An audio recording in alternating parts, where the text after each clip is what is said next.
פלא רודף פלא.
אין מה לדאוג עכשיו מה יהיה.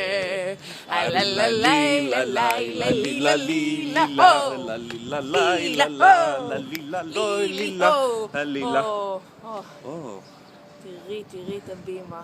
כמה יפה הבימה. זה יופי.